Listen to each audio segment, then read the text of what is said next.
Welcome to another edition of the MYBcast, a podcast devoted to educating our followers to alternatives for self-care and wellness through the somatic world of the mind-body connection. Today we're featuring another episode of our series, Portraits of the Pioneers. Portraits of the Pioneers is an in-depth look at those that have been actively involved in the exploration, the development, and the practice of somatic touch therapy. I'm Richard Mack, and I'm here with my co-host, Anna Marie Bowers. And today, Anna Marie and I are honored to welcome back Bill Scholl to our show. Hi, Bill. Hi, Welcome back. Lieber. It's so good to see you after so many years. I feel very privileged to have assisted so many of your trainings and demonstrations. And I remember some particularly fun conversations in airport baggage areas, waiting for baggage to come off of the plane after we had traveled to various different places. So in this second section, I understand Richard has a story that he would like to share to kind of get things rolling. So I'm going to turn it back over to Richard. Thanks, Anna Marie. And I'm going to start a story by just saying this is full disclosure. I've been getting a lot of credit for starting the Milton Trager Preservation Program, but truth be told, that all came about when a mysterious package showed up on my doorstep from Switzerland. And it was a box loaded with DVDs. I don't know, must have been about 80 of them in there, 2 hours each. And with nothing, just this box of DVDs. But I only know one person in Zurich, and it had to be Bill.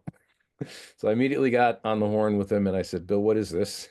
And he goes, well, we happen to have some copies of some of the classes that Milton taught, and it's about 10 years worth of work, and we feel that maybe you should try to do something with it. So at the time, Bill was involved with Gail Kroll and Brownlee, I believe it was, who initially started this whole preservation aspect, and they got it as far as they could take it. And fortunately, there was a good sense. There was a leadership at Traeger International that was being helmed by Francette. I'm going to get her name wrong. Franz Frechette, yeah, wonderful, wonderful, wonderful human being who just said, "Yeah, we need to spend some money in doing this." And she donated from Milton's endowment the money that was needed to transcribe this into digital format, post it into a cloud library. And I want to say Chris Brules and her team at the preservation has done a wonderful job of making this information available. And there's a wonderful, wonderful stuff in there. And Bill, thank you very much for doing that, because it's because of you that that material is available today. Yeah, all that work began with a gentleman named Nobu who brought a black and white VHS camera to Milton's classes and generally made a nuisance of himself getting in everybody's way to video what Milton was doing. He was a very, very sweet guy. So he was the beginning of the idea that we really need to have something here. Milton by then was probably 70-ish, or maybe even older, 75. And the idea was, this is valuable material. We need to have it on tape. And it was all, it was early on black and white VHS stuff. It was not particularly high quality.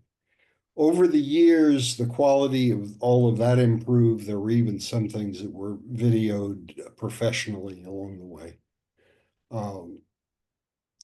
And at some point, I was speaking to Gwen Kroll.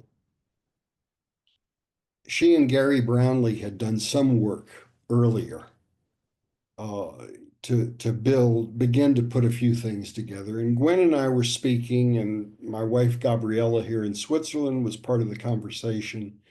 And we decided to take some of that old stuff and see what we could do with it.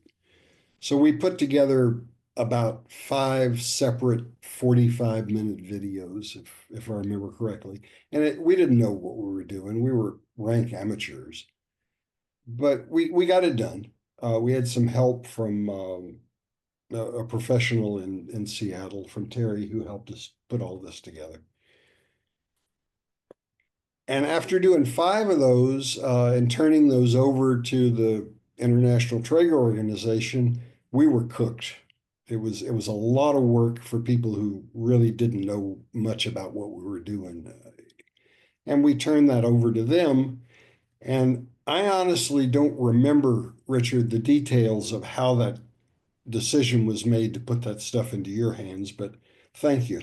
I'm glad I'm glad you got it and it went somewhere from there. And And I just want to thank Chris Brules and her team of dedicated volunteers that have made this stuff available. And yeah, it is available through subscription base for anybody who wants to have access to that library. Obviously, they're trying to recoup there's a lot of money that went into converting that and saving those tapes. So, but so much for that. Let's get into you. Let's get into the people that you've experienced working with over the years and just I'd love to hear some stories about some very interesting people that have been on your table. well, the most interesting clients who come to me are the ones who come through the door and I go, oh no, what am I going to do? Because those are the people who are going to teach me something that I really don't know about. So today I met with a client. She's been coming to me weekly whenever we were both available for 15 years. She had a benign brain tumor, large, removed from the right hemisphere. As a result of that, she lost 100% of usage on the left side of her body. Wow. No vision, no movement, no feeling, nothing. 50%. She came in that first time fully braced from her wrist up to her shoulder, from her ankle all the way up to her hip joint, um, in a wheelchair, uh, no capacity to feel anything on that side of the body.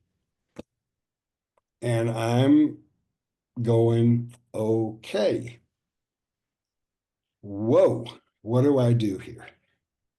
And then I just went, okay, remember, Bill, it's important to not know what to do. Then Yes. everything becomes possible. If I don't know what to do, everything is possible. And I held that and I still hold that with her today.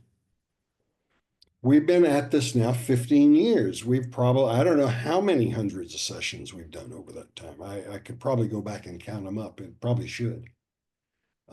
And there's probably a paper to write there. The the most important thing we did from the very beginning of our work together was we had fun. And she couldn't believe that she could still, in her life, could still have fun. This was an accomplished woman. She was a professional potter. She worked in clay. Her work was exquisite. It sold for a lot of money. I mean, she was really well known in Switzerland. Out the window, couldn't do it anymore. Mhm. uh, she lost so much of who she saw herself as being in the world. Mhm. And so my work with her, and as I think about it today, right now, she was here this morning. I worked with her today. My work with her has been about convincing her that she still could have fun, that life hadn't come to an end. She's married to a wonderful man. He's a saint. What he does, I'm in awe of how lovely he is, how patient he is, how loving, how careful, how gentle, what a good time they have. Sure. And, she's taught me, let me say it this way, because this is really important. For those of us in the world of touch, we have to see the people who come to us as our teachers. It's critical. If we see ourselves as the expert who's going to fix somebody, game over. You can't do it. Yeah. Well, first of all, nothing's going to happen and you're probably going to irritate somebody and they won't come back. Give up being the expert. Be the student. Yeah. So there's the story right there. That's one of my great moments. I used to go to Hawaii and be in classes with Milton there. They were held in his apartment. 3 tables, 6 students with Milton Trager for 3 days. And while I was there, he would let me come into his workspace because he always saw a client in the morning before we would have the class. And I could watch him work. And I'm in there, we're waiting for the client to come. He picks up a little card box, little wooden box, flips open with, I don't know, 3x5 cards in it. And he picks one up and he says to himself, not to me, he says to himself, "Who's coming to teach me today?" Ah, Changed beautiful. my life. That moment, I got what Traeger was in a way that Beautiful. I never understood it before. Who's coming to teach me today? And I have that attitude with everybody who comes in the door every time they come. So my clients, and today she's no longer braced, arm or leg. She can walk in with just a little support for balance. She can go up and down stairs because you have to do that in and out of our workspace. She's she's great. She's great. She can move. Today we were working on shoulder girdle. I never know what we're going to work on when she comes in.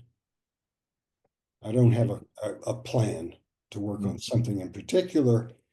What does she ask for today? If she asked me for something, we'll do that.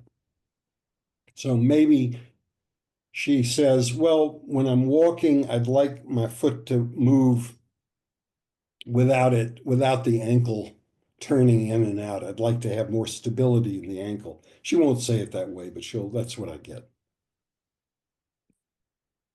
It's great. She's speaking Swiss German and I'm speaking English, by the way.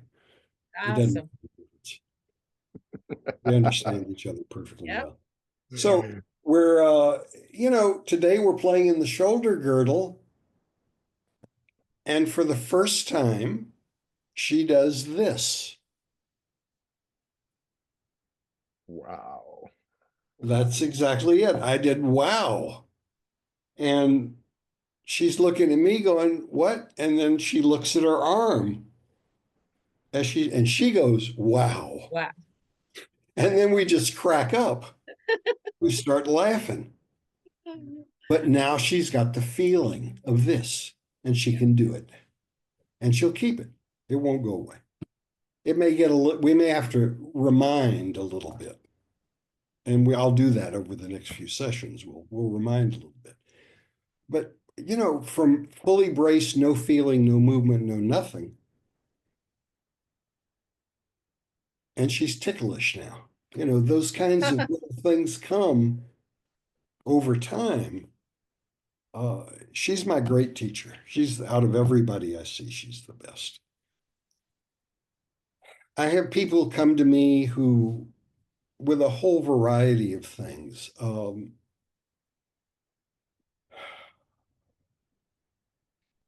I saw somebody else this week.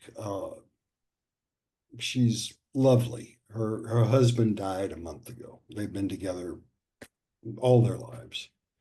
And she's in grief.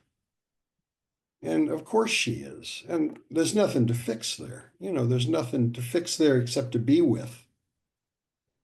What am I going to do about that? She's got to go through that process. And, I've been there. We've all been there. We all know what grief is. And, it's nothing to repair. But I can be with her and I can be with her and be quiet and I can help her feel her weight a little bit more. I can help her feel her feet on the ground a little bit. And I can just, empathy is a powerful tool. It's what we do. So I don't see the work I do as a form anymore at all. When I was early on, it was important to me at the beginning to have the form perfected. I really wanted to do it right. Sure. And today I get that that's not what it is. It's not form, it's presence, it's quiet, it's trusting myself um, to just be with what's happening. Richard, I remember you in one of my classes. It's one of those moments. And you asked me some really stupid question. I don't remember what the question was. You were sitting in a chair, doesn't matter what the question was. And I looked at you and I walked over and sat in your lap and kissed you on the forehead. And I thought, what am I doing? As the instructor in the class, what did I just do? Is this going to be okay? And you laughed, and the class laughed, and I laughed. And the message it was clear. So I don't know, where did that come from? Yeah, it could have been terrible. If you'd been offended, what the hell would I have done then? But you weren't. So it was right. Yeah. And you know, what are we? We're people together and we're all learning something. And it doesn't matter what the title is, it's irrelevant. And if I can get my students to see me as Bill and not as the master of his domain, little Seinfeld reference there. Uh-huh. Then I've gotten done what I want to do because my clients who come to me are they're people. I'm a person. We're just two people trying to figure out what to do here. To me, that's the most important thing. I used to define the work early on as,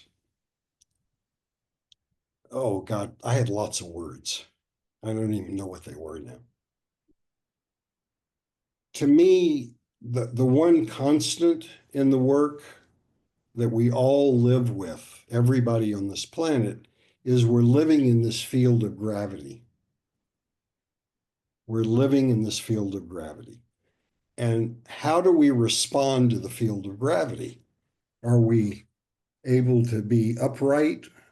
Are we able to be strong? Are we able to be present in it? Can we be in it in a relaxed manner? Or are we bent and defeated by it? Are we people who have lots of falls? Are we people who can't find a posture that's comfortable? Are we in pain? How do we play with gravity? So that's sort of my overview of what we do as touch and movement therapists, whatever form you choose to involve yourself with. What do we do with that? And the other primary thing, and I think it's beyond what we're talking about today, I think it's beyond body work, is are we living a curious life? Yes. Are we curious? And if we can be curious, then the world opens to everything. So I don't know I mean, certainly within watching Milton Trager work over all those years of just observing him with clients, his level of curiosity was total. He was always curious. Mm. He'd put a hand on it and go, well, yeah, what do I do with this? How about, yeah, what could be freer? What could be more? He was just totally 100% in his curiosity. And so I've kind of let everything else that I thought was important go with those two things, because those two things take me into places I don't know about. And that's interesting to me. I go to places I don't have language for. And I like what I'm finding, and I like the response that I'm getting from the people I'm working with. So there's another Milton quote for you that I haven't thought about in decades. Yeah, it got softer. I'm happy. It's as dumb as that. Huh? You remember that one, Anna Marie? That was a I do remember that one. exactly. That's that's a good one. That's it. Yeah, I need to write that one down. Yeah, Yeah. it's softer. I like it. It's as dumb as that. That's it. That's the heart of the work. And everything else is, we have a program in Switzerland now where you can become a complementary therapist. It's a big program. It's 1,000 hours roughly of classroom study, and it's tests and it's papers, and it's not a Traeger program, it's a government program. And you become a complementary therapist, and you're fully invested in the insurance systems, and you can work in clinic and medical offices as with that title. And we have Traeger people who are in process, who have done it already, and some who are in process of doing it. And I'll never do it. One, I'm old and crotchety. I don't have the interest in going there anymore. But it's too much thinking for me at this point in my own career. It's not it's not so interesting. But I'm fascinated. I'm fascinated with the interaction with the client, with that connection. And do we have a connection? Because we all know what it's like to not have a connection with a client. Absolutely. You just want to pull Absolutely. your fingernails out. It's like awful. So what is it that creates that connection? To me, that's the most interesting part of all of this. How do we do that? What is it that makes us successful when we do it? And can we replicate that? To me, that's the big piece of regardless of form. Yeah. You look like you have a question, Richard. I just want to make a comment. In one of your classes, I think it was in Delray, Florida, and you come into town with you, Gabrielle, and and I was working on someone on the table, and you came up to me and you said, "Just stay there, just stay right where you are." And I had my hand under someone's sacrum, laying face up on the table. And I felt myself, I need to move on. I need to move on. And he goes, "No, you're not even there yet. You haven't even let that person know that you're there." I think I held that back for about 15, 20 minutes. And it was an incredible light show of feeling the softness starting, like it was like a flower opening up. And I will never, ever forget that moment, because that is something that you'll feel when something's happening. And when that starts to become your compass, phew, Yeah. it happen. Yeah. Thank you. Thank you, Bill. Well, it's critically important to not know what to do. Because as soon as we know what to do, every other option is off the table. We've lost every other possibility. And so, and you know, I think about it in terms of our lives. When we're 3, 4 years old and we're laying in the grass in the backyard and we're watching the clouds go by overhead,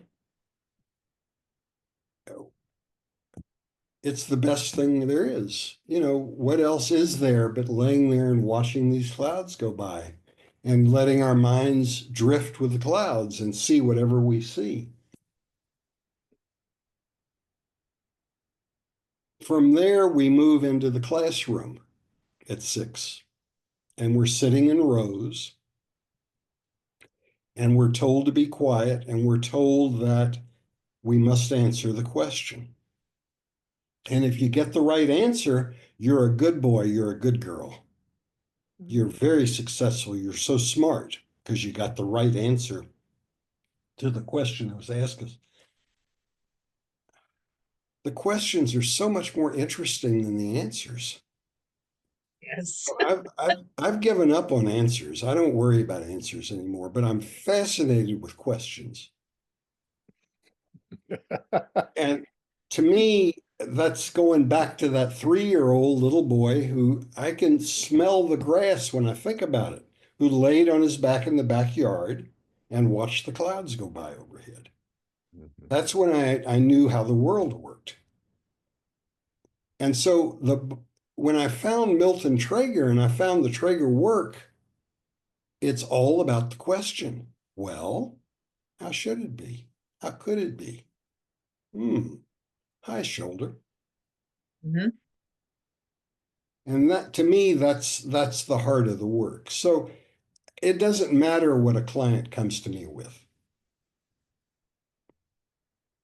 I don't know if I have time in this segment to say the story. Sure. I had 4 students come and they brought me a client. This is something we do in Switzerland. Somebody I'd never met. It's a guy my age, very athletic. And I go, how do I relate to this guy? And they're all young, they're in their 30s, all these students. And I look at him and I said, we're the same age, we're both 79. And I say to him, they're pretty bright, but we had the good music, didn't we? And he just lit up.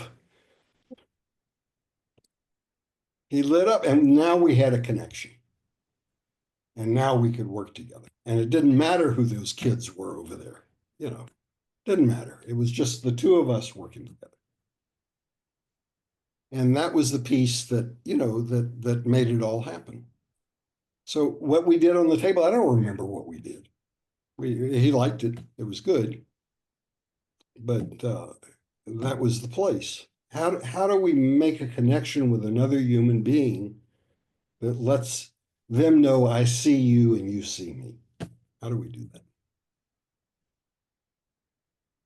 Wow. It's a really good question. To me, that's everything. So if I'm teaching a mom of a 2 and a 5-year-old how to hang a spoon off the end of her nose, and we can play with that. We didn't do that in the video. I've got a connection. And that's all I want. I don't care about it. And that's what I saw Milton Trager do over and over and over. He did it with every person he worked with. And, I wasn't too bright. It took me about 40 years to figure that out, that that's what he was doing. But that's what he was doing. And when you have that, then doesn't, I don't know that the form makes much difference once you've got that. So, yeah. Bill, thank you. Thank you for sharing those Mhm. pearls of wisdoms from years of experience. And we're going to look forward to our 3rd episode in this series, where we're going to talk a little bit about what you're up to now and what your future looks like for you and any last closing words you have. But in the meantime, I want to thank our audience for joining us, and I wish you well. Be well.